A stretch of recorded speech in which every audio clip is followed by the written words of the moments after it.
పిల్లల programme. So ఇది వచ్చేసి స్కిట్ అన్నమాట. సో స్కిట్ నేమ్ వచ్చేసి మా ఊరి పరిచయము. సో ఇది కోఆర్డినేషన్ చేసిన వారు సుధా దవలూరి మరియు మాధవి జతవల్లభ.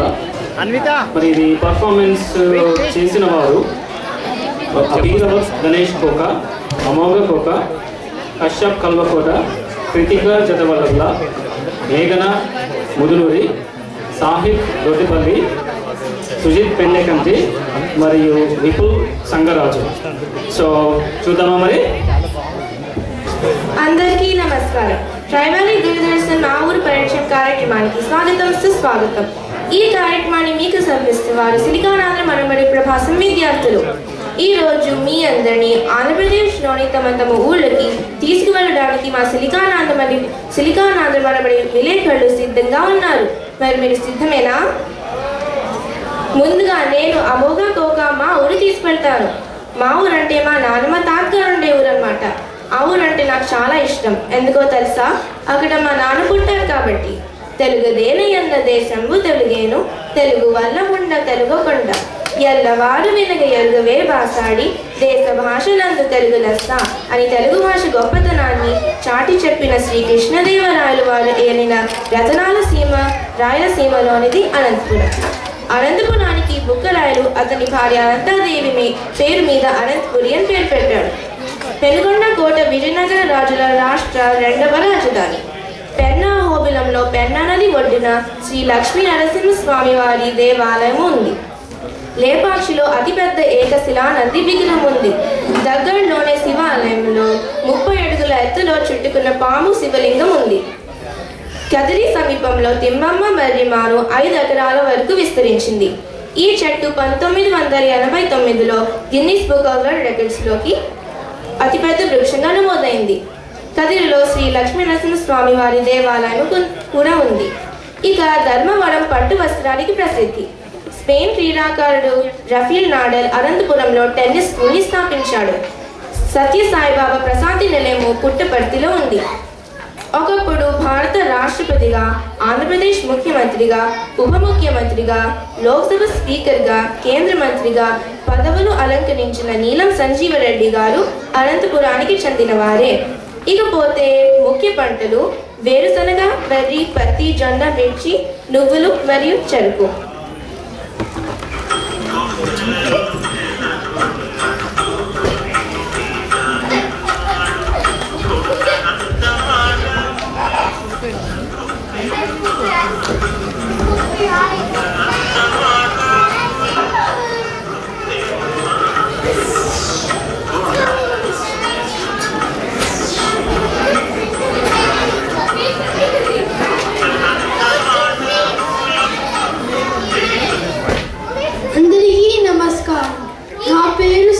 దొడ్డిపల్లి.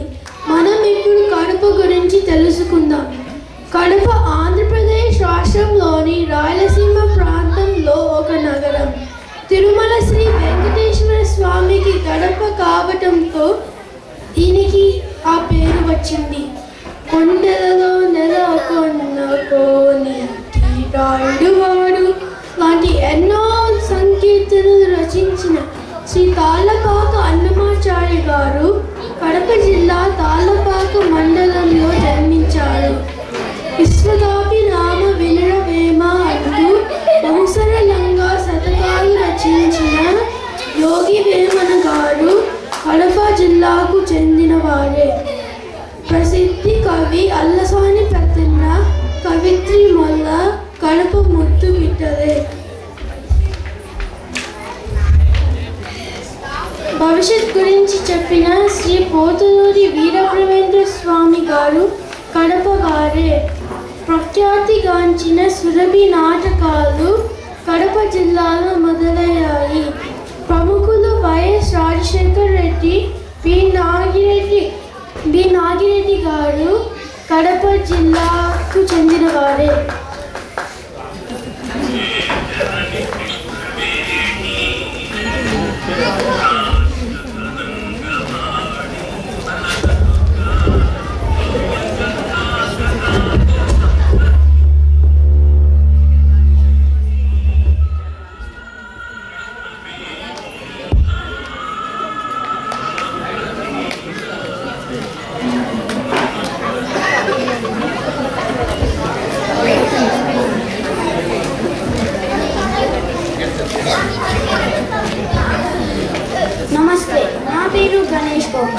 ఇప్పుడు కృష్ణా జిల్లాలో ఉన్నాం.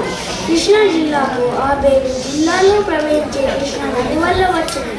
జిల్లా అధికారిక కేంద్రం మచిలీపట్నం, వాణిజ్య కేంద్రం విజయవాడ. విజయవాడలో కృష్ణా నది పైన ప్రకాశం బ్యారేజ్, నది ఒడ్డున ఇంద్రకీలాద్రిపై కనకదుర్గ ఆలయం ఉన్నాయి. బస్ స్టేషన్ ఆసియాలోని అతిపెద్ద బస్ కాంప్లెక్స్లో ఒకటి. థర్మల్ పవర్ స్టేషన్ భారతదేశంలో చాలా పెద్దది. రైల్వే స్టేషన్ ద్వారా రోజుకి 200 కంటే ఎక్కువ రైళ్లు ప్రయాణిస్తున్నాయి.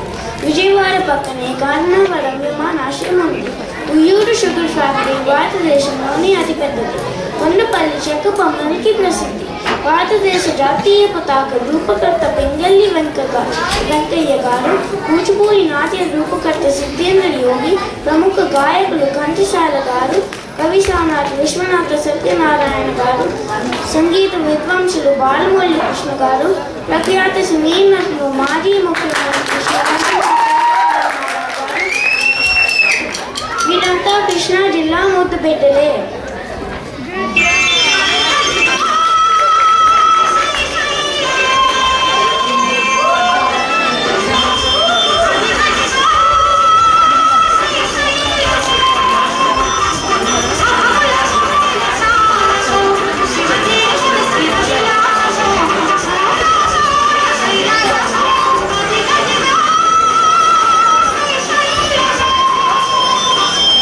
అందరికీ నమస్కారం. నా పేరు సుజిత్ పెండేకంటి.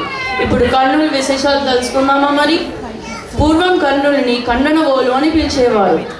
ఈ జిల్లా తుంగభద్ర నది ఒడ్డున ఉంటుంది. కర్నూలు అనగానే అందరికీ గుర్తుకు వచ్చేది కొండారెడ్డి బుర్జు. టీవీగా దర్పంగా కనిపించే ఈ బుర్జుని శ్రీ కృష్ణదేవరాయలు సోదరుడు అచ్యుతదేవరాయలు 16వ శతాబ్దంలో నిర్మించారు.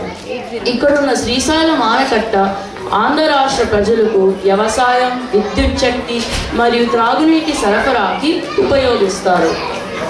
నల్లమల్ల అడవుల ప్రాంతంలో ఉన్న అహోబిలంలో 9 రూపాయల లక్ష్మీ నరసింహుడు, శ్రీశైలంలో శివలింగాలు మరియు మహానందిలో నవనందులు ఇక్కడున్నాయి.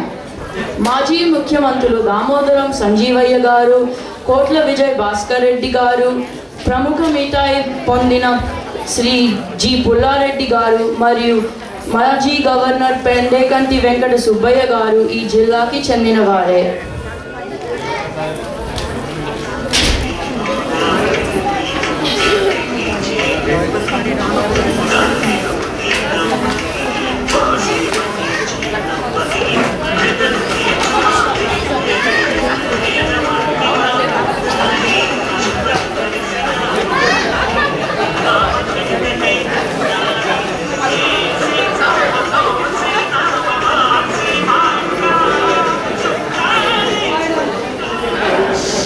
అందరికీ నమస్కారం. నా పేరు కృతిక్ చట్టావల్లుపులు. నేను ఇప్పుడు గోదావరి జిల్లా గురించి చెప్తాను. పవిత్ర గోదావరి నదికి తూర్పు దిక్కున ఉంది కాబట్టి తూర్పు గోదావరి జిల్లా అని అంటారు. మరి ఎక్కువగా పండడం వలన ఈ జిల్లా ఆంధ్రప్రదేశ్ రాష్ట్రానికి అన్నపూర్ణగా పేరు పొందినది. గోదావరి నది మీద నిర్మించిన ధవళేశ్వరం ఆనకట్ట ఈ జిల్లాలో ఉంది. దీనిని కాటన్ బ్యారేజ్ అని కూడా అంటారు. అందరికీ ఎంతో ఇష్టమైన తినే కాకినాడ కాజాలు, ఆత్రేయపురం పూతరేకులు ఈ జిల్లాలోనివే. కోనసీమ కొబ్బరికాయలు మరియు కొబ్బరి పరిశ్రమ ఈ జిల్లాలోనివే. ప్రసిద్ధి చెందిన సత్యనారాయణ స్వామి పుణ్యక్షేత్రం ఈ జిల్లా అన్నవరం గ్రామంలో ఉంది. ప్రముఖ వ్యక్తులు ఆదికవి నన్నయ్య, కందుకూరి వీరేశలింగం పంతులు మరియు రాజరాజ నరేంద్రుడు ఈ జిల్లాలో జన్మించారు. నాగార్జున ఎరువుల కర్మాగారం మరియు బాగా అభివృద్ధి చెందిన ఫోర్ట్ కాకినాడలో ఉన్నాయి.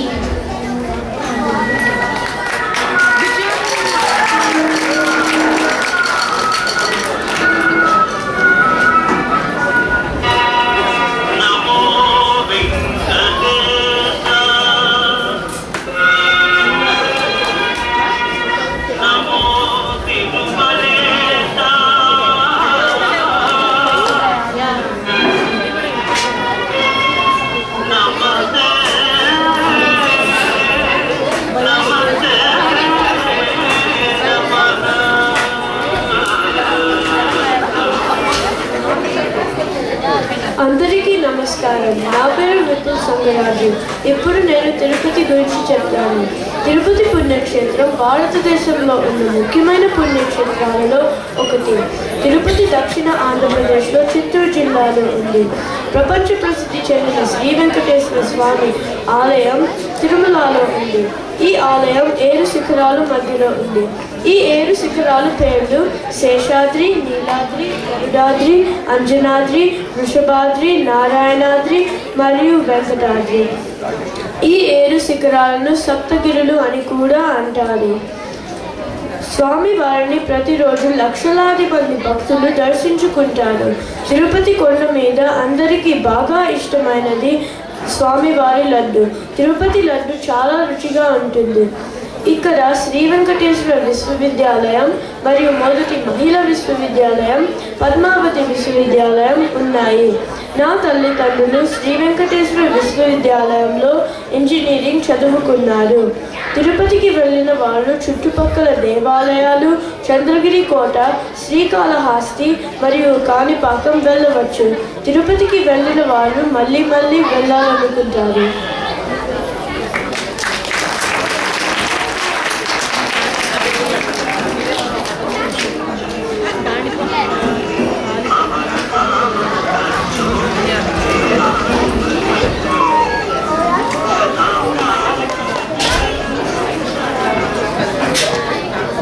అందరికీ నమస్కారం. నా పేరు మేఘన గుజనూరి. నేను ఇప్పుడు రాజమండ్రి గురించి చెప్తాను.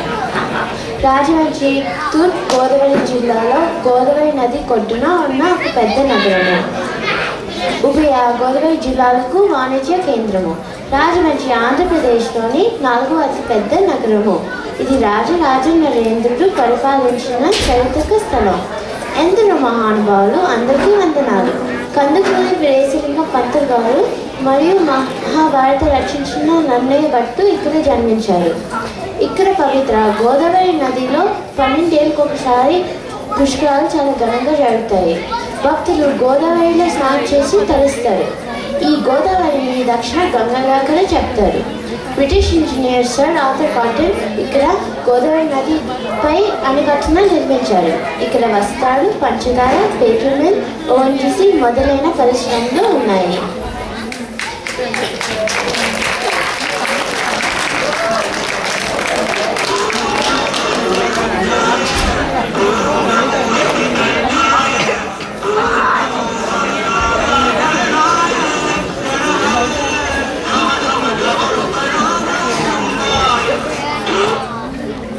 అందరికీ నమస్కారం. నా పేరు కశ్యప్ కల్కోట. నేను ఇవాళ మీకు వరంగల్ జిల్లా గురించి కొన్ని విషయాలు చెప్తాను. నేటి వరంగల్ పట్టణం నాటి కాకతీయ సామ్రాజ్యానికి రాజధాని అయిన ఓరుగల్. కాకతీయుల వైభవాన్ని మనం ఓరుగల్లు కోట శిథిలాల్లో చూడవచ్చు. వారి శిల్పకళా నైపుణ్యానికి నిదర్శనాలు వేయి స్తంభాల గుడి, స్వయంభూ దేవాలయం మరియు రామప్ప గుడి. ఈ జిల్లా ఆంధ్రప్రదేశ్లోని ముఖ్యమైన ఉన్నత విద్యా కేంద్రం. ఇక్కడ కాకతీయ విశ్వవిద్యాలయం, ఎన్ఐటి, వైద్య కళాశాల మరియు పలు కళాశాలలు గలవు. ఇక్కడ దక్షిణ భారతదేశంలోని ముఖ్యమైన కాజీపేట్ రైలు జంక్షన్ కూడా గలదు. ఇక్కడ లక్నవరం సరస్సు మరియు భద్రకాళి గుడి ఉన్నాయి. ఓం నమో నమ రుద్రాయ.